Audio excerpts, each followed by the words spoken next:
Slack and you Major welcome you to the My Type of Hype podcast, where we celebrate hip-hop, not just the hype. How y'all feel out there? Oh, yeah. Ladies and gentlemen, welcome back to another episode of the My Type of Hype podcast. As always, me, your boy Slack, in the building. My co-host extraordinaire over to my left in the building. What's happening, brother? Very good, man. We're here. My Type of Hype, the podcast that celebrates hip hop and not just the hype. Slack's in the house. E Major's in the house. And as you can see, we've got a very special guest with us today, man. Very special. RJ Payne's producer, dope producer, produced for so many people. As you can see, Padre in the house. What's good, bro? How are you, man? Peace, brothers. How y'all doing? I'm good, man. I'm happy to be here. Nice, Yeah, nice. Welcome, man. Big moments have Padre on the show. Padre has been, man, one of my favorite producers for a minute now. Not only the stuff that he's done for RJ Payne, but his own albums too. But we'll get onto that. The Pillmatic stuff, absolutely dope. But welcome to the show, bro. Yeah, man. Thanks for having me here. Dope. Pleasure. As with our usual interview format, we'll ask a question, he'll ask a question, and then we'll just keep it rolling like that. Anything that you have to plug and let the people know about what you're getting up to, we'll put it at the bottom of the chat so anyone that interacts can find your music if they haven't heard you or hear some more stuff that they might not have heard before they learned about this interview. So thanks for coming on, man, and the people are definitely gonna love what's coming up that you got in the can, but we'll talk about that most definitely. So E, man, fire off, man. Yeah, man. So we'll get straight into it. We'll ask you some questions, give you opportunity at the end, obviously, to plug what you want to plug, and hopefully we'll get to know you a bit more throughout the questions, man. So as we know, you're a dope producer, man. You know, you drop a lot of heat and have done for a long period of time, man. So I want to ask you, just how did you get into hip hop, man? What's your earliest memory of hip hop? What would you say introduced you to this thing we love, man?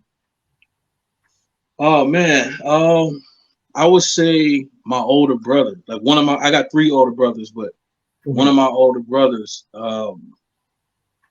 that's who pretty much introduced me to hip hop. He's much older than me, and you know, he used to play certain stuff around the house. And obviously I was like really young, but you know, I like what I was hearing, and I grew up in a musical household. Like my grandfather and my dad, they played a lot of really important songs and stuff with a lot of famous people before I was even born. And so when I was growing up, I was really originally born in Memphis, Tennessee. And my dad was like one of the best drummers in Memphis. And he used to play with Shaka Khan, Isaac Hayes. And like my granddad, my granddad plays the hi-hat on the Shaft theme song.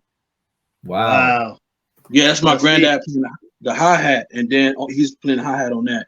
And and then my dad, he played the percussion for a song by a singer called Anita Ward, and the song was called Ring My Bell. Like, you can ring my bell.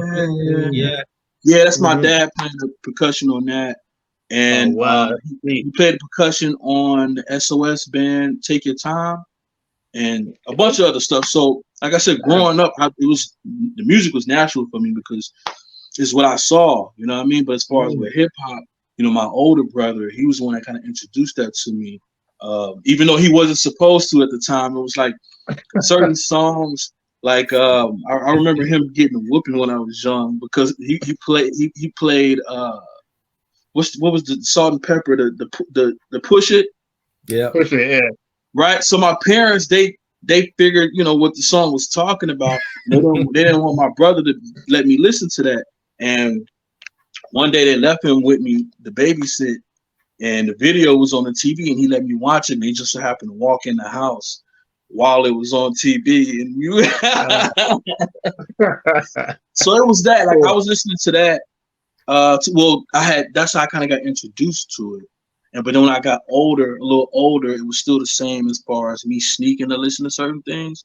And that was Dr. Dre, The Chronic. When that came, like I was listening to like MC Hammer and Vanilla Ice because I was a kid, so it was like that was okay for me to listen to.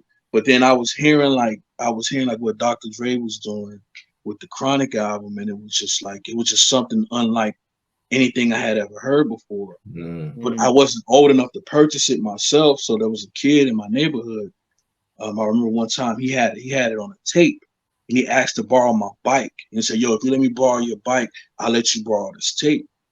And to be quite honest with you, I didn't care if he came back with the bike or not, because the tape was more important. Even though he did, I kind of didn't even want him to come back for the bike, for the tape. I mean, yeah. So I would be sitting. I had the Walkman and I had the tape, and I'll be sitting in the living room with my family. They don't know what I'm listening to. They thinking I'm listening to MC Hammer or something like that, Batman soundtrack or something.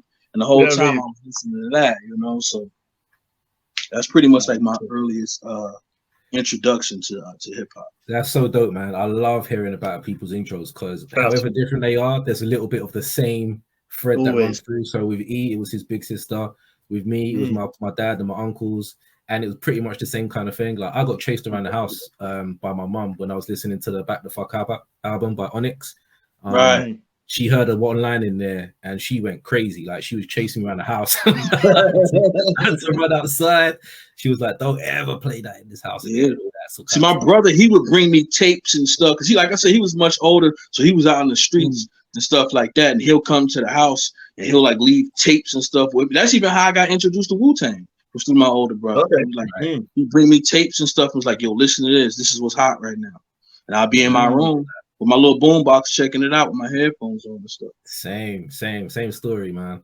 But you said that you came up in Memphis, man. That's really interesting to me, because when you think about people like Primo, there's a lot of things that kind of, a lot of artists kind of started in the South. I think even Jadakiss was saying that he was down there before he moved to New York. There was a lot of artists that kind of came up around sort of Memphis, that kind of area, Mississippi, and then they kind of migrated out to different parts of the states, to the East Coast and stuff. Right. So growing up in that kind of environment, like there seemed to be a lot more kind of musicality. Like a lot of people played instruments and they were in bands, they were singers. So that was influencing like a lot of people.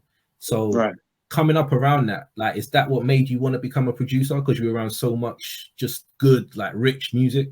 Well, I could say yeah and no at the same time. I would say yeah because of my father. Because I was so young. I was probably like six or seven when I moved to Pennsylvania.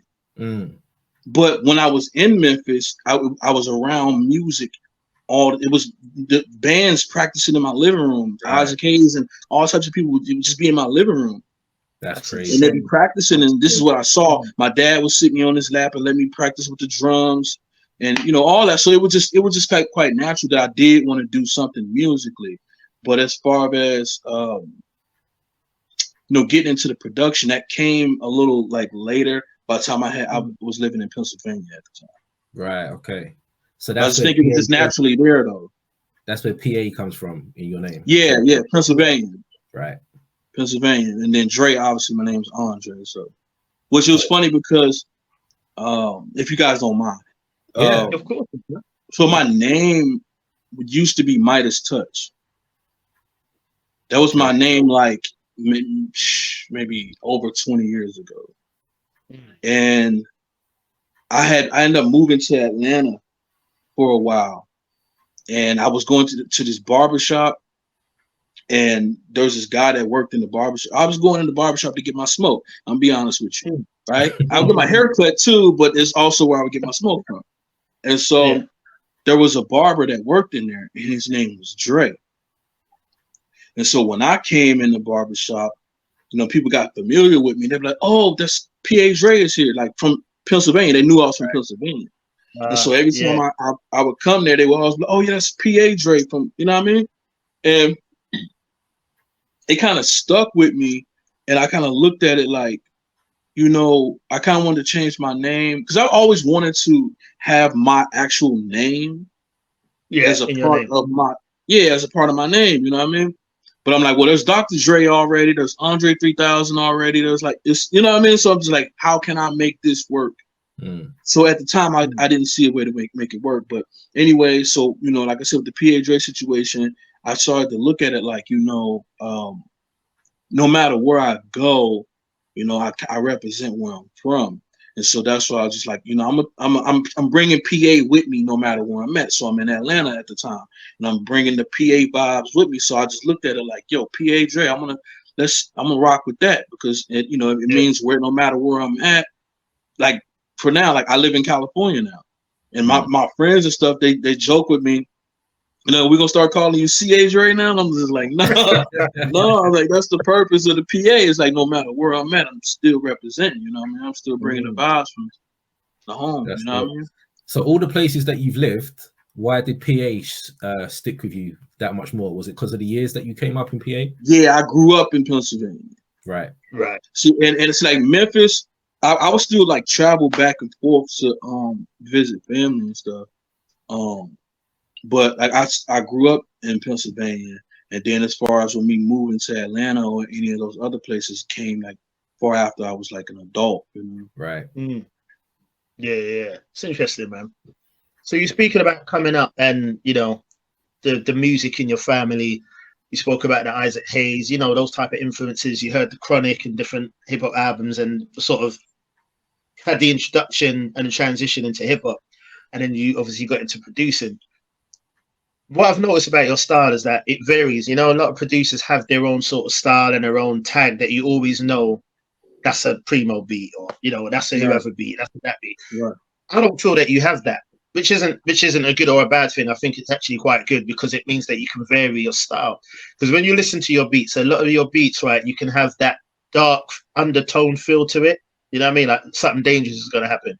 But then, like, you listen to some of your most recent productions, like on the on Payne's new project, My Life is a Movie 2, you look at songs like South Street, Uptown Saturday Night, North Philly, you know, they're bright. You see what I'm saying? Like a lot of your music as well, it makes a transition from a dark sounding sound right up to a bright one. You know what I mean? Almost from like a Havoc to an Apollo Brown type. It varies.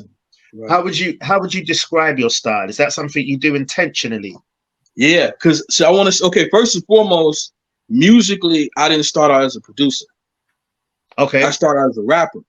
Okay, but then we can give that backstory or whatever at any point in this interview. I was actually going to ask you a question about that, so we'll go back to that. Yeah, so that I started out that as a rapper, but so as far, but I was producing and rapping at the same time. And producing has always been like my passion and my love, but I started out doing both.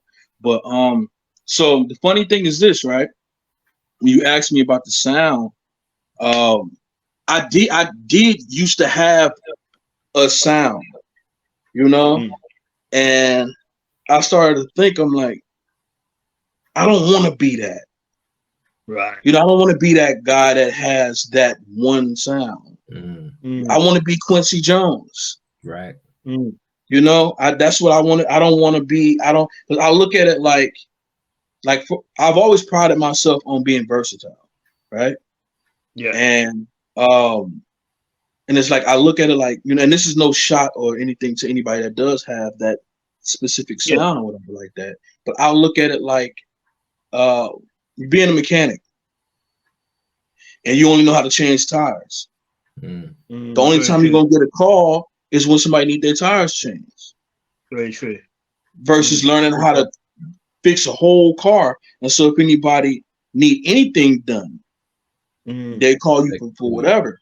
Right. And I noticed, like, once I adapted that mentality, so many doors opened up for me, because I was able to do so many different things. It's like, okay, you can't, like, you can't just put me in the box to just do this one thing. You know what I mean? Then plus I listen, like, I like a lot of different type of stuff. You know, like a lot of different types of music and things like that. So, you know, I mean, at some point in my career, I was talking to my oldest son the other day, because he's, you know, starting to get into the music world, and and I was saying, like, how, like, he right now, like, he's 17 years old, he's working on an 80s themed project, like, that sounds like it's from the 80s, and I was just like, yo, that's dope, you know what I mean? But I was just, you know, because I was applauding the fact that, you know, he allows himself to be versatile, and he don't want to be put in a box, which the apple don't fall too far from the tree. And so it's like with me, at some point I want to do rock music. I just want to do so many different things. I don't want to just do the rap thing forever. Like right now I'm getting into scoring film and documentaries and stuff like that. So you know, but as far as I'm probably like veered off from what you asked me a little bit. I just try to get really detailed. But that's what we like, man. It's good. But yeah, so basically to answer your question, yeah, it's on purpose that I don't just stick with one sound, you know. Yeah, you've done it though, man. Because like I said, listening to your music, I don't think you can really pull out and say that's PA Dre. And I think that's a good thing. You know what I mean? Because unless you hear my tag at the beginning of it, that's how you know. Right, exactly. Yeah. Right. Yeah. Because you kind of see that with other producers, don't you? Where they start out and you're like, yeah, I can pinpoint that sound, but then they get to a point in their career where they're like, I don't want to be defined by just that sound, or I don't just want to do hip hop. Like you see people like Andre 3000, where he was doing a lot of producing for Outkast, or they were doing it as Earth Tone 3. Then he gets to the double album, The Love Below, or whatever. That was a complete 180 from what he was doing with Outkast. Right. I think a lot of artists get to that point where they're like, I just don't want to just be that guy who's just done this. I want to show because this is the thing. What a lot of people don't know is that's like when you have that sound, that one sound, you put yourself on the clock. Right, exactly that. 100%. You know what I mean? Because at some point, people are going to get tired of that sound, and now you're not 100%. Hot anymore because you only had that. Yeah, you only had that one specific thing you can do. Right. And I think 100%. What's killing a lot of producers now, and I've said this a few times on Twitter, is they're not influenced by anything but other rap or other hip hop music. Right. The good thing is that you just said you're influenced by so many other genres of music that will allow you to expand your sound because you've got other genres to pull from. So if you want to go into rock or soul or electro or whatever, you can do that because you've been inspired and influenced since because on a day-to-day, like when I'm actually like I work on so much music, rap music and stuff. Like right now I'm producing like 3 R&B projects. But you know, just on a regular, on a day-to-day, when I'm actually like listening to music, I'm listening to stuff like Nina Simone and like you know, Blind Melon and just, you know, different. I'm listening to different things, you know. Yeah, because your mind is gonna pull from the greatest hip hop for me is the stuff that I pulled from. Like we had the whole jazz rap scene, that was coming up. You know what I mean, with the Brand Nubian and all of that kind of stuff. We've had a little bit of rock with Onyx and stuff like that. That some of that was dope. So we have other genres like influencing parts of it. We had like reggae at one point. A lot of artists were doing Jamaican kind of influence songs and stuff like that. Now it just feels like all we're doing is like taking from songs that were hot 10 years ago and trying to man, you know? Yeah. I hear it. I hear it right now. There's no like influence. It's just I'm gonna remake that song. I'm not gonna like take a piece of it and try and make it comes across as a bit lazy. Yeah, of course, bro. Yeah, super lazy. Definitely. So tell us how you started as a rapper, man. Yeah, so I started as a rapper. I was how old was I think I was about 8 or 9 years old. And you know, me and my right hand man, my best friend at the time, there was these older kids that was at this park. It was like a contest. And there was people like news people was there, and it was a big thing at this park. And you know, me and my friend, we was standing there and we was watching it. We was watching these kids that, you know, that we knew from around the way, although they were older than us. We was watching them rap and, you know, do this contest or whatever like that. And it was almost like at the same time we just kind of like looked at each other and we just kind of like, yo, we can do that. Yeah, cool. And like literally right at that moment, we left from the contest, went to my cousin's crib. Mind you, I told I'm like 8, 9 years old. So all my friends were playing outside and all that. Me and my homie, we went inside the crib, we sat down, and we wrote. We wrote our first raps together. Came outside, spit our raps. I was stealing lines of my raps. What I say in the rap? I don't remember the whole thing. I know I stole some of Biggie's shit though. I know I said girls used to diss me and now they want to kiss me. I said that. I said something about yabba dabba do like Fred Flintstone. It was so trash. I don't remember the whole thing, but I just know it was so trash. And like, so we came out, we was kicking out raps. You know, our friends, they was laughing at us in the whole nine and shit like that. But that's where it started at as far as with the rapping. And, you know, obviously years go by, I get older. And so real quick, now we're talking about the RJ Payne situation, right? Kind of skipping ahead like by a lot of years. So when me and RJ Payne first came in the game, we was a group. We was a rap group. And both of us rapped. But I made the beats in almost like Mobb Deep. Right. Yeah, you know what I'm saying? Like, I made the beats and I rapped, and then he rapped and came up with concepts and stuff like that. And the name of our group was Rhyme and Reason. And I don't know, it's just like I feel like the more we started to work and put out projects, I just developed more of a love for producing other people. Because I noticed how much more, I guess I would say, joy that I would get from that.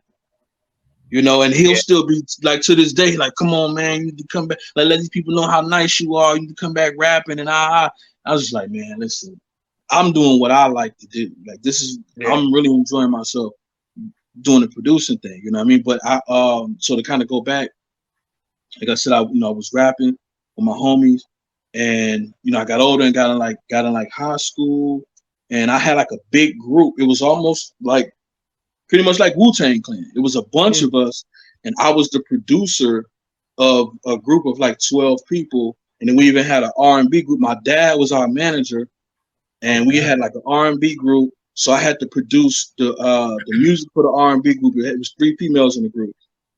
Then I had 2 cousins that had moved up from Memphis, so I had to produce Memphis-style beats. Now you're going to understand where the versatility came from. So I had to produce Memphis-style beats. Then I had a cousin that was like from Michigan, and so he had a different sound. So it was like a group, a bunch of us. Then my brother, he's like 10 months younger than me. He was like super East Coast. So I'm producing that. You know what I mean? So it was like, that's crazy. So you and I'm like super young. You got East Coast, you got R&B, all in one place. Yeah, and I'm the backbone of this in the studio, and everybody like was walking around to be waiting in the studio, waiting for me to produce their track. Wow, man. So that's how it started. But I was rapping as well. Then we would do shows. We had videos on, commercials on MTV. We had our CDs in the store. Like my pops was like really serious, was putting money behind us. And then like what ended up happening was I ended up going to prison. And I did something dumb. I robbed a store, me and my friend, the same one that I started rapping with. You know, we did something dumb. We teenagers or whatever. I think I was like 18, 19, something like that. But you know, I robbed the store, ended up having to do 2 years in prison. And by the time I got out, it was like everything fell apart. And at the time, I didn't even like when I was in it, and I was like, before I went to prison and all that, I didn't realize how important of a role that I played. I really didn't. And then when I got out, like everybody was just like, yeah, when you got locked up, you know, just you were the backbone of it, and everything just fell apart. And people started doing different things. They ended up in jail or just didn't have the passion for it no more. And I was just kind of like, man, that's crazy. And so as I had to put everything on my back, you know, so I started rapping and producing. I just try to keep going with it, you know. So that's basically like if Manny Fresh went to jail when the Hot Boys were coming up. Like imagine if that happened, like what would have happened? Because he was literally the only guy who was making beats and doing all that. Because it was like when I got locked up, my cousin from Memphis, like he knew how to produce. he was actually the one that taught me how to like play, like my first real bass line. He taught me how to play. And my dad obviously knew how to produce too, and he was trying to produce the beats, and it just wasn't the same. And it was like, speaking of learning how to play, like I actually learned when I actually got good at producing, it was because my pops had took me and my brothers and my friends and the whole group that I was in took us to Memphis for like a week, and he called some of his old bandmates and just had us like in this hotel or whatever like that, and we was recording songs. But the bandmates, they was like teaching me music theory, teaching me a bunch of stuff while I was there, and I actually really learned how to play the keyboard and the bass line from some of the instrumentalists that did work with 8Ball and MJG. Oh, and a lot of their older stuff. And so and at the time I'm not realizing who these people is until afterwards. That's when my dad told me, and then one of them pulled my dad to the side and was just like, "Listen, you got a lot of talent in this room right now." But he was like, he pointed at me. He said, "But that one right there, keep your eye on him because he gonna be the one." And it was like, what a fast forward years later, it ended up happening like that. That's amazing, man. Wow. For real. One of my favorite duos, 8Ball and MJG, because when you listen to their music, a lot of their production, it sounds like it was done by a live band. It doesn't. It was. You know what I'm saying? Yeah. It wasn't like a lot of music now sounds like it was made on a computer, as it is. But when you listen to a lot of their production, like T-Mix, he's one of my favorite producers. Right. And you could hear him like playing those bass, those keys, like you can actually feel like he was playing. Yeah, because it was down south, man. That's That's what I'm saying, right? Yeah, a lot of the instrumentation and stuff was going on down there, Right. And like 8Ball and MJG, my family, they knew them. You know what I mean? Like same with 3 6 Mafia, you know what I mean? Like they knew, like I don't know how true it is because I ain't never got no test or nothing, but I guess supposedly Juicy J and Project Pat is my cousin. This is what people in my family from Memphis tell me, but I can't contest to it. But this is just what my family in Memphis tell me, that we're related to them. And one of my older brothers, you need to get them on a track, man. That would be crazy. Yeah, that would be sick. Yeah, I love to do something like that. That's like, as far as production goes, that's where like a lot of my earlier influence came from that too. Because I felt like, and I know it's not a question, but I felt like 3 6 Mafia, they were, if my memory serves me correct, I feel like they popularized the soul sampling in Southern beats. Right. Okay. Like chopping soul sample like that. And don't get me wrong, it was soul samples or songs that was replayed. I know you mean the way that they chopped it. Yeah, they was chopping them joints like almost like an East Coast person would, but they was doing it in a southern way. They put that kind of southern sauce on it, so it wasn't the same as what was coming from the East Coast. Right. And you listen to it, you're like, that shit is dark, but it's soulful as fuck. It's soulful, yeah. Right? Yeah, for real. Big point. What you got next, bro? Yeah, man. So, I mean, listening to you speak, we speaking before just about your strengths as well in being versatile and things like that. I was going to ask you, as a producer and as an artist, what do you feel your strengths and your weaknesses are? If you feel like, you're just being varied with your sound and your style is a strength, great. What would you say are some of your weaknesses as an artist, your strengths and weaknesses, in your opinion? So my strength, I feel like, is I'm really good with working with people. I'm good with dealing with all types, because like I've worked with so many artists and it's different personalities. Sometimes I got to be a counselor. Sometimes I gotta, what I mean? Like it's so much that comes to it. People be dealing with things in life, and I'm good at working with people and communicating with people and just being able to adapt and be versatile in each situation. You know what I'm saying? Like this particular project and working with this person might be a completely different workflow than dealing with this next person. Let me ask you a question on that. Have you ever had to be a motivator? And I ask that question because I've been around a few artists in my time and all that, and I've seen people have to literally motivate an artist to get up and record a song. Now, whether that be that they didn't care for it or they just weren't in the mood that day, but it had to be done by a deadline, that kind of stuff. I'm sure you've had to do that a couple of times, man. Sometimes it happened like that, but I will say, I was like that for Payne. Okay. In the beginning, and when I want to say that is like not that he didn't work or nothing, but it was like, and I'm talking about now earlier stages where before when he was still Rain Man, right, yeah, before he changed his name, and we was trying I'm talking about we was having trouble even getting people to even repost our music. You know what I mean? And it was like it got to the point where I remember he told me, he mentioned this too, I believe in one of his interviews, but I remember he told me like, man, you know what? I think I'm good, man. I think I'm cool working this job that I'm working out. I think he's working at Target at the time. Like, man, I'm cool. Yeah. I'm just working this job right now, and I'm gonna just do that. And this music is just, I think I'm gonna fall back. And I'm telling him, I'm like, listen, bro, you tripping. You know what I mean? Like what we got right now, I say, listen, all it takes is the right person to hear what we're doing, and it's gonna take off. I'm like, just trust me, like let's just stick with it. And that would be a thing that I would tell him, like, yo, we just gotta stick with this music, man. And there was times, like I said, that he would just kind of like, yeah, nah, I don't know if it's gonna ever pay off. So look at it now. Yeah, now look now. And then we trip about that, you know what I mean? Like now I'm like, bro, I'm so happy that you listened to me and didn't give up. You know what I mean? Because I'm like, you are where I seen him be. You know what I mean? Like I just knew it just took the right person to hear him. That's a big thing what you said though, man. You can't overlook that because you're saying, being good, working with people. We as recipients, man, as the consumers, we only hear and see the end product. You know what I'm saying? Right. We don't see all the work that goes on in the background.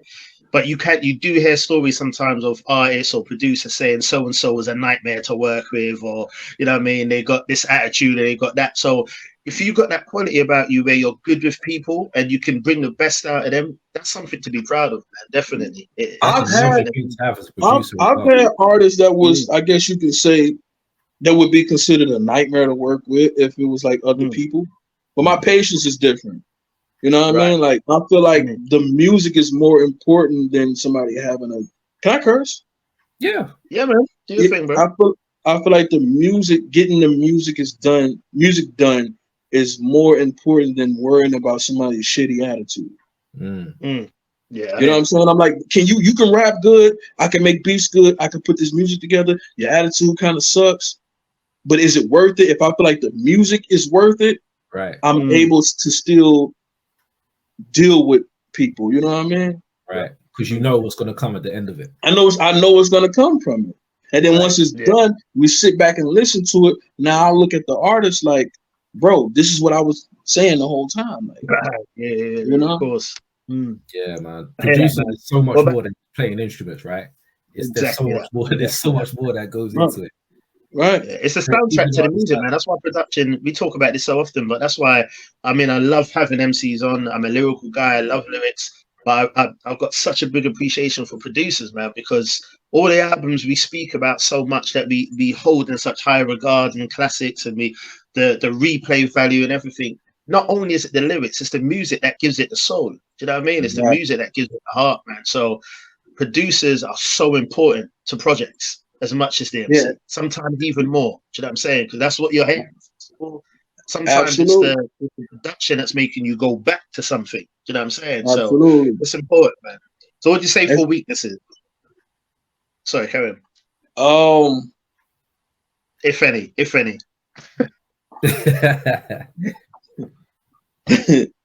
I don't feel like I have any. That's all good, man. That's all good. Is it all right for me to say? Good. Yeah, absolutely. Yeah, man. I mean, it might be something. I don't know. I think I worked pretty hard to get past whatever weaknesses I've had. You know what I'm saying? I feel like where I'm at now, this is like the phase of, like, this is the Jordan phase for me right now. You know what I mean? Right. Yeah. I mean, and it's not to sound too conceited, but at the same time, I don't think there's anything wrong with believing in ourselves. Man, this is hip hop culture, man. If we don't believe in ourselves, then who is? Do you know what I mean? Right. Because I'm a realist. Don't get me wrong. I remember when I was whack. Y'all didn't get a chance to hear that, but I remember when I was whack. You know what I'm saying? I know, like if I'm not doing something at my best potential, but I work like really, really, really, really, really hard to put out the best music I can possibly put out. Yeah. You know, like even, you know, when we speaking about the production thing, and you mentioned like the consumers just hearing the product and don't know behind, you know what I'm saying, like what goes on behind. Some of this music that y'all hear that I produced, those wasn't even the original beats to the song. Man, that's crazy. Yeah, like that's crazy. A lot of the music that y'all hear that I've produced, it would be like, you know, I'll hear this like, okay, boom, I might send a beat to the artist and they'll send some vocals back, and the vocals aren't whack. I just feel like the beat isn't doing the vocals justice now. Right. Even if it's like, hey, I kind of expected the rapper to go a different direction on this beat. They didn't do that. So, okay, now let me cater to the direction they went. Right. So I'm going to scrap this beat and I'm going to produce a completely different beat up under it. And by the time they hear the version of it, and it's like, oh my, this sounds so much better. But to me, I think that's like important as far as like being a good producer. You know what I'm saying? Because obviously, you know, there's a difference between being a beat maker and a producer. Definitely. Right. You know, and a lot of people, they don't know that. So they think everybody that makes a beat is a producer, which isn't true. You know what I mean? And so I pride myself on being both. I'm a beat maker and I'm a producer. Dope. Because we've got a lot of beat makers in hip hop now, right? But we don't. Yeah, a lot of them. You know what I mean? A lot of them. But see, that's the thing. Is like also, you know, with me is when I'm working on an album, I'm trying to produce a world for this particular artist. And then when I go to the next album, I'm trying to produce a separate world for that artist. Versus, let's say, just a beat maker. All the albums gonna sound the same. Every album that has beats from this particular person, they're gonna sound the same. Because they're even if they have a particular style, like, not to toot my own horn too much, but like, let's say if I produce an album was like a bunch of soul samples, right? For one artist. When I go and if I do an album for another artist, and let's say I decide to use soul samples for that, I'm gonna try to make it sound different than what I did on the previous album. You know what I'm saying? So I pride myself on trying to do that. You know what I mean? Try to give each artist their own vibe when I'm creating with them, because I know that's very important when it comes to the production. That's dope. Definitely. And hearing what you said about hearing vocals that you think that doesn't quite fit, I'm gonna do this. It reminds me of hearing Wu talking about Triumph when RZA first played the beat. It didn't sound anything like what we heard in the final version. So he was just like, just record. I can't remember who it was. It might have been Deck, actually. One of them was saying we were just recording our verses and we heard like the skeleton. Yeah, that was Deck. Yeah, it might have been him. And then it was he told me the same story. Yeah, because it was like we went in the studio, we heard the skeleton, was like, I don't know where he's going with this. So he's like, don't worry, trust me, just record and I'm gonna sort it out. Yeah, you know, it's funny. In the studio and they heard the finished version and they went crazy, like, what is this man done? So you know, the funny thing about that is that's something I say what I got from RZA. I got that from RZA and Kanye. Right. Okay. Because those are like my two favorite producers of all time, like Kanye and RZA. Kanye, RZA, and Quincy Jones. Okay, cool. Yeah, so I got that. And so we talk about real quick. We talked about a sound. So my earlier sound was that it was soul sample chops. Right. You know, that was my earlier sound. You know what I mean? But I didn't want to just do that. You know? Yeah, because that can put you in a box real quick. And plus, a lot of people do that now. Right, exactly. Like I like just doing like, let me it find when a soul sample. No one's like, let me go find an obscure Russian music sample. yeah. Or Like, I like doing it when it wasn't so like oversaturated. Yeah, of course. yep. It's like when Does Effects were doing the Wiggity, no one was doing it, and then all of a sudden, yeah, they started doing it, and then everybody. Yeah, but then it just became like, all right, now we gotta. It's played out. And then, but you see what I'm saying though. That kind of goes back to what I mentioned earlier. When you have that one thing, all it takes is for somebody else to figure out how to do that, right. And then now you kind of get You're like not needed anymore.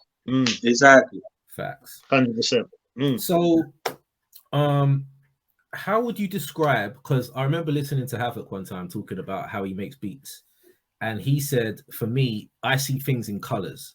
So he'll be like, if I play in a bass line, that's one color. And then I have a melody, that's another color. And then a sample, that's another color. And then when I put all the colors together, I hear that the whole picture. Hearing him say that, I was like, that's a really dope way of describing it. So if someone was to say to you, like, what is your creative process? How would you describe it? Like, how do you put all these elements together to make what you want? For me, it's literally like, as funny as it's gonna sound, it's a feeling that I get in the middle of my chest. That's like me when I listen to Dilla music. That's exactly Dilla. That's another. Man, how did I leave him out? That's another one of my all-time favorites. Yeah, it's Dilla, and he inspired me a lot of my earlier production too. But you're right. That's what I'm saying. It's like it's a feeling, and that kind of goes into me producing these albums. It's like if I'm working on something and I don't get that feeling in like my middle of my chest, you know it's not right. It's not right. And I might be sitting there and I'll listen to it maybe for like 3 hours, just sitting there. And I'm like, yo, it's just something like, this is good, but I'm not looking for good. I'm looking for great. And once I get great, I get that feeling right here in the middle of my chest. And so that's usually like even when I hear a sample, sometimes before I even make a beat, I might hear the sample and off rip, I'll get that feeling because I know what I'm about to do with it. Right. Yeah. And all I got to do now is just sit down and take what's in my head and just put it in my machines and stuff, you know? Yeah, that's dope, man. But yeah, I produce based on like feeling, you know? And that's why I was saying before off air, I was saying to PA how his music, he's just elevated every time I've heard projects from him. And definitely part of that is down to the feeling that the music gives me. Do you know what I'm saying? Like I can listen to a lot of music and be like, yeah, that's cool. But if it doesn't give me the feeling, I don't care if I never hear it again. Do you know what I'm saying? Right. I need to, like, I was driving the other day with my girl in the car and a Dilla song came on and I just had goosebumps on my arm just because like that whole feeling of just me and my girl in the car, this song, she even knew the words to it, which was super dope. But just that music just gives you that feeling of this is like, he put his soul into this. Right. I mean, that you just don't get from every producer. You just right. And it's like when you do music based on feeling, it kind of makes it kind of like timeless. You know what I'm saying? Because it's like there's always going to be something that like like something that makes you like want to go back to it because you want to experience that feeling again. You know? Facts. Very true, man. That's dope. So that leads me into a nice question I was thinking of actually. When you're speaking about your creative process and the feeling you have, and if you don't have that feeling, you're thinking, it's good. But like you said, you don't just want good. So what would you say is the work that you're the most proud of? It can either be a beat that you produced, like your favorite beat, or a project that you produced. Like, what are you most proud of? Like, what's your baby? If you had to choose. Good question. Only get one? give us a top three if you've got them. Go for a top three. Okay. Top three. Obviously, Inspect the Deck album. And okay, can you guys remember this question real quick? Because I just want to say something. Yeah. So, and this is another reason why with the Inspect the Deck album is so important to me, because the way, like the trust that he had in me with it. You know, almost it was like how when he worked with RZA. And it was just like, he was like, no, I'm gonna record these verses and things like that. You get everything and like just put together the best project we could put together. And I'm gonna follow the lead of you. And I'm like, yo, hold up. Inspect the Deck said you gonna follow the lead of me? That's crazy. So he allowed me to really produce the album. Like sometimes when you're working with certain artists, there's nothing wrong because he had ideas too and things like that. And there's nothing wrong with artists having ideas, but sometimes they tend to try to produce the producer. And it's like, well, what am I doing here if you're gonna tell me everything to do? Right. You know, so and he thanked me. He said, he thanked me for, giving him his best project. And so, that's definitely one of the ones that I'm just probably like the most proud of. That's exciting. That's dope, man. Especially you must have been under a little bit of pressure on yourself to be like, this is this. I have to give him the best possible pressure I can. Yeah. I was. It's funny because as far as the pressure, I was in the beginning. I'm trying to get this light correct. I was more in the beginning, and then I even told him, I was like, man, I'm like, bro, you don't understand. Like, yo, y'all my heroes. Right, exactly. Like Wu-Tang, that's my favorite rap group of all times. Like, I patterned myself after them, as I told you earlier, with my group that I was growing up with and stuff like that. And I'm just like, man. So I kind of told him that. He's like, man, like, listen, I'm doing this project with you because of what you do. Just do what you do all the time. Yeah, that's I'm like, yeah, don't try to like keep up with RZA, because if I wanted that, I'll go get beats from RZA. Right. Of course. Yeah, he said, I'm doing this project with you because of what you do. And that kind of like, I'm like, all right, cool. You know what I mean? And then as I'm starting to put these songs together and was getting his reaction from it, I was like, oh, okay, yeah. So he really rocked with what I'm doing. And so after a while, it just became like working with the homie. You know what I mean? Like we like 2 or 3 songs in on another project. Oh wow. Wow. Yeah. Okay. Yeah. And then we got a lot of work together. A lot that hasn't, obviously hasn't came out yet, but we got a lot of work together and plan on to have much more, Like he said, that's exciting, man. He said in an interview recently, he said, man, I wouldn't mind if P.A. Dre produced all the rest of my music from, my solo music from here on out. I was just like, man, that's crazy. But so to answer the question, that album, definitely, let me see. I want to say, there's so many different Payne albums that I'm like really proud of. But I would say, if Cocaine Could Talk 7. I knew you was gonna go for one of those. I wanted to hear that, bro. I was waiting for you to say one of those, man. Yeah. Cocaine Could Talk 7, the one we did with Ice-T. Right. Yeah. That I would say the Inspector Deck album, the Cocaine Could Talk 7. And then it's a tie. If I'm allowed to have a tie, it's a tie between Pillmatic and the Caution tape that I did with Mav. Okay, I haven't heard that one yet. I'm gonna have to get to that.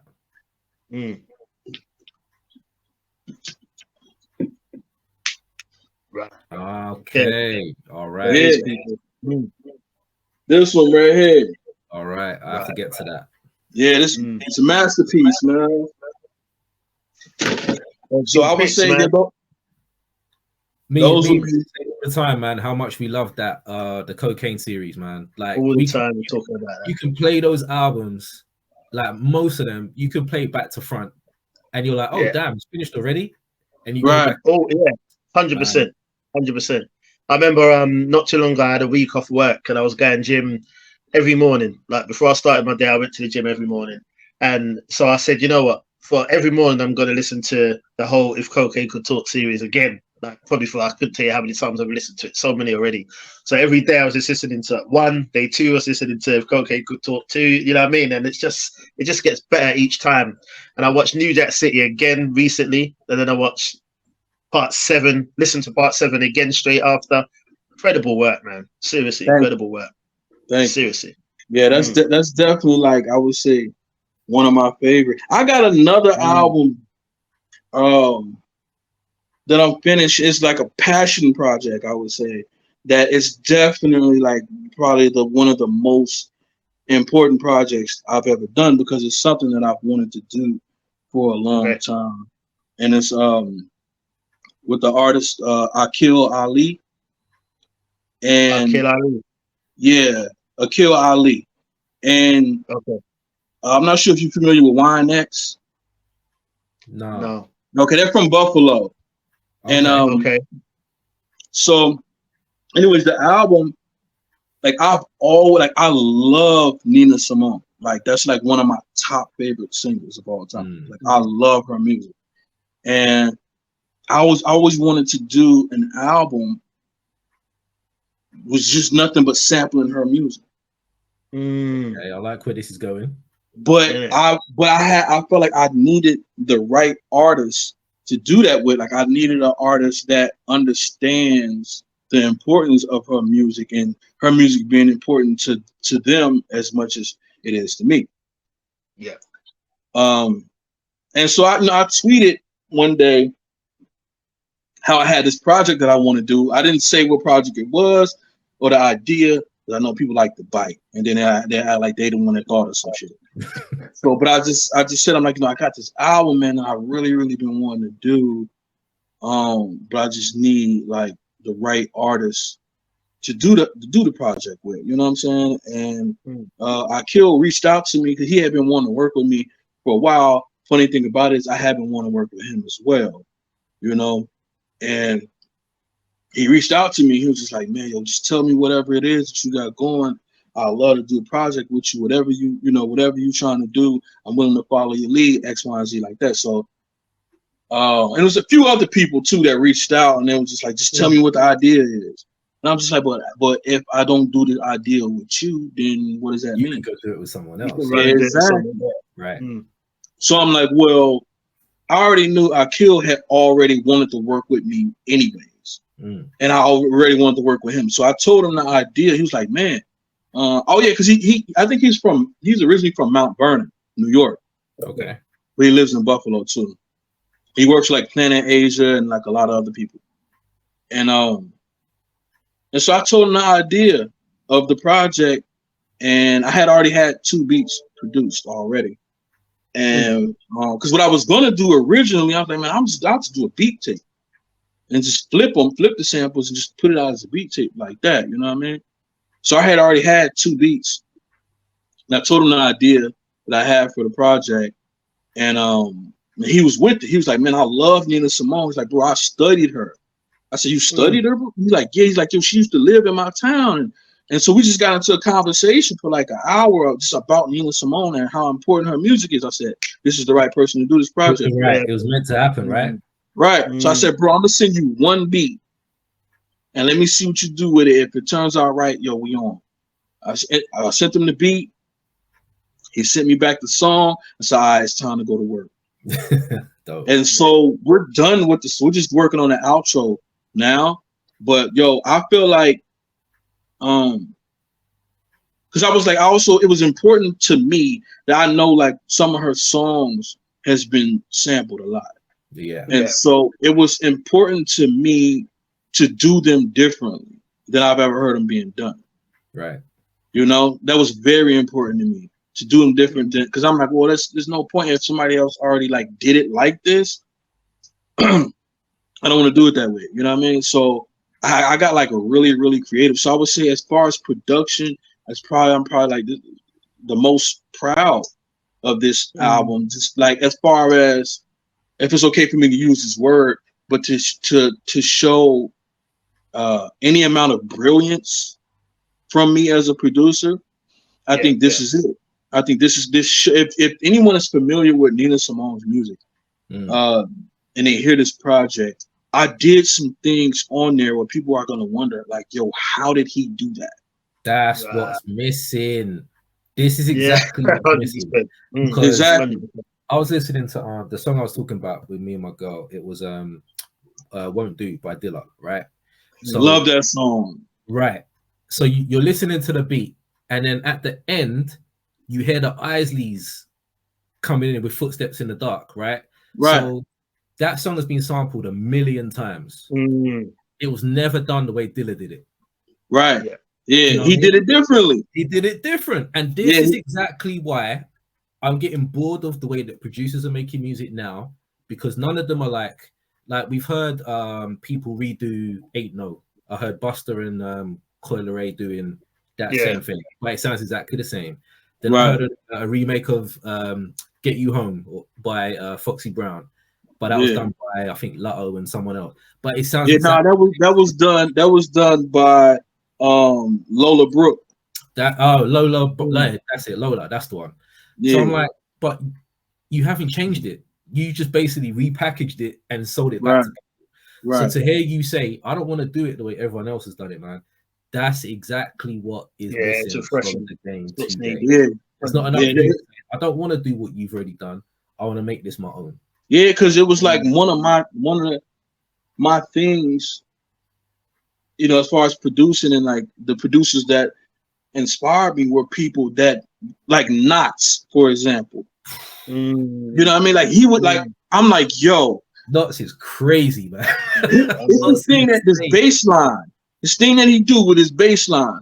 And I'm like, how the fuck do he do that? But the thing is this, I don't want to know. It's like, you know how sometimes you think you want to know something, but you really don't want to know. You know what I mean?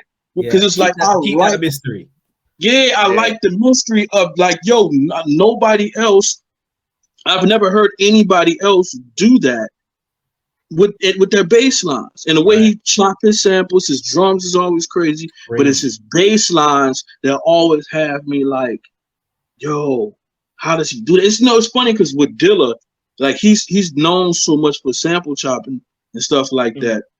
This is drums. One of the things that got his drums is crazy too. One of the things that got me from Dilla was his bass lines. Insane. That Players bass line. Come on, man. That the Players bass line. The what's the Tribe Called Quest? The evening. Find a way. Yeah, the bass line on that, like, bro, like, come on, man. It was like he was making the bass line talk in a way, like exactly. You know, so some certain things from producers is just, you know, some producers their drums might catch me, the sample chopping might catch me, but then sometimes it's the way they play their bass lines. You know, when they doing something that make you just want to stop and be like, yo, how the fuck did they do that? Dilla does that all the time to me because I listen to it. It could be something small, like I've heard that drum before, but I can't place it, and then you hear it later, you're like, how did he take that? How did he do and make it like crazy? How did he do that? Crazy. So yeah, that's dope. I'm really looking forward to hearing what you did with the Nina Simone. Trust me, man. Can't wait for that. Yeah, I love that. I love the album, man. Like once it's done, and you know, I'm gonna send it to y'all both personally. Just see what y'all think of it. You know. Thank you, man. No problem. So, just talk to us a little bit about, because people that would know you would know that you work with RJ Payne. RJ Payne considers you his producer. You consider yourself as a tag team like a Primo and Guru or a Pete Rock and CL Smooth.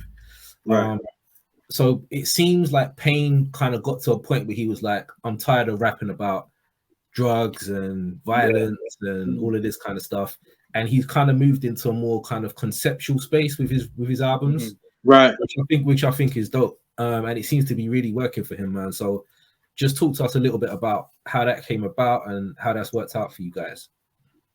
So, you know, the funny thing about that is that's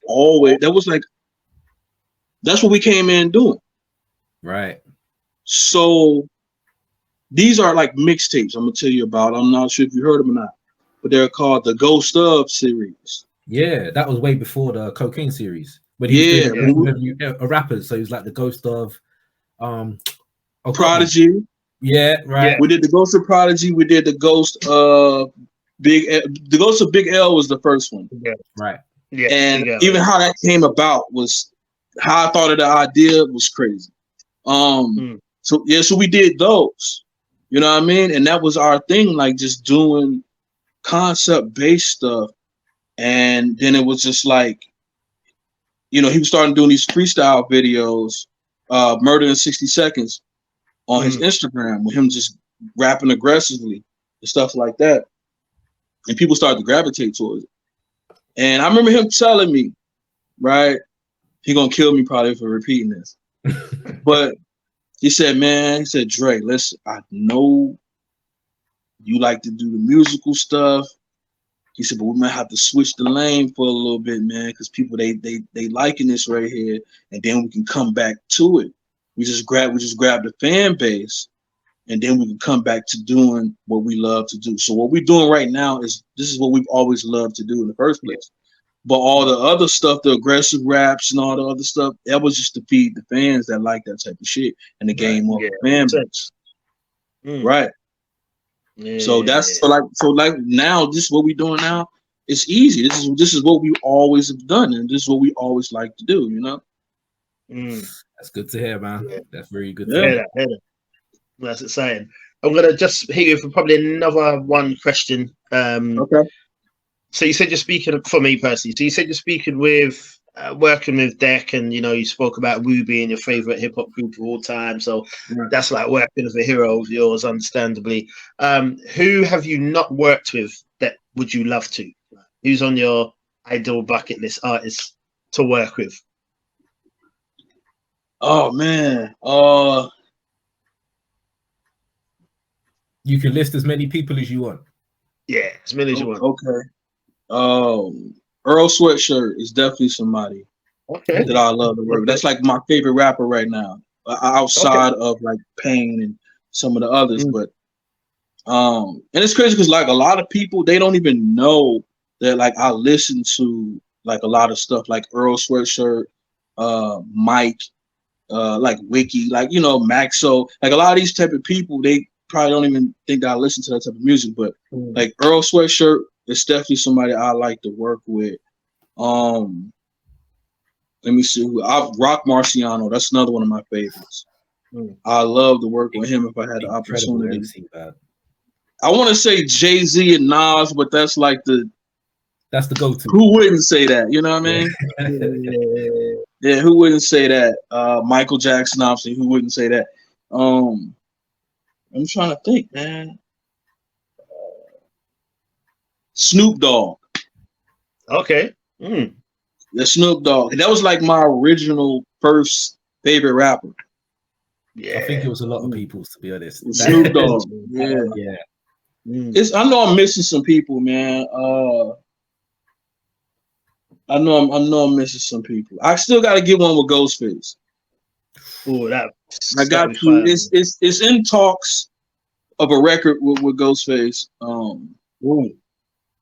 But I definitely got to get one with him. I know he liked my beats, so I'm just like, well, okay, well let's make something happen. You know, if that happens right there. What'd you say? If that happens right there, man, that'll be something. Oh crazy. Yeah. I believe it's gonna happen, man. I just gotta wait it out. You know what I mean? It's definitely going. It's a few things that's kind of like in the works that I can't really necessarily speak about at the moment. I just gotta make sure they happen first before I can say anything about it. You know what I mean? Right. Man, that's dope, man. I can only say, man, we've kind of hit our hour, man. I could literally go on for another hour easily. So we might have to bring this back, man. We might have to get PA on another episode, man, because it's been so dope to get the info. The dude is so talented. If you haven't checked out his stuff, then I implore all of you. We're going to put some links below for some of his bits, his projects that he's working on that he sent to us. And if anything is popping up, I'll follow him. He follows me, and I'll always promote his stuff, man, because it's dope. And I don't just promote anybody's stuff. I really just rock with the people that I rock with. So, yeah, man, just thank you so much for coming on the show. We're definitely going to invite you back on because there's so much more. It was a lot of stuff that I didn't even get a chance to get into. Yeah, for real. There's just so much more we could have got into, man. But we like to try and keep it at around the hour mark because, you know, people's attention spans in 2023 is about the size of a fly. So we try and keep it concise as we can. But we're definitely going to have PA back on, man, because there's just so much more that we could delve into. So yeah, we're gonna have to sign off, but we'll definitely revisit this one for sure, 100%. Yeah. Thank you for having me on here. No, man, thank you for joining us, man. Thank you for joining us. So for me, man, I'm gonna sign out and say we're gonna come back to this, man. So check it out. check out PA Dre, check out the RJ Payne stuff, check out the whole If Cocaine Could Talk series, My Life is a Movie series. There's just so much stuff to dig into. PA's own album, Pillmatic, which is so dope, where he's got a bunch of artists on there, all produced by him. So check out his stuff and let us know what you think. So yeah, we'll sign out. Me, your boy Slack, my co-host extraordinaire on my left. Yes. It's been a good one, man. Like Slack said, we could have talked easily more on and on and on, man. PJ, appreciate you joining us, man. Appreciate you just taking the time out of your day as well and speaking of us, man. It means a lot to us. And like Slack said, we're fans of your music, man. You know what I'm saying? We're not just having you on for something to do, man. We appreciate your music and what you're doing for the industry and what you're doing for the culture, man. It means a lot. Thank you. I definitely appreciate it. Definitely, man. So yeah, we'll try and make it happen again. So yes, My Type of Hype, the podcast that celebrates hip-hop and not just the hype. Thank you for joining us again. Until next week, stay blessed and keep it hype. Peace. Peace. Peace.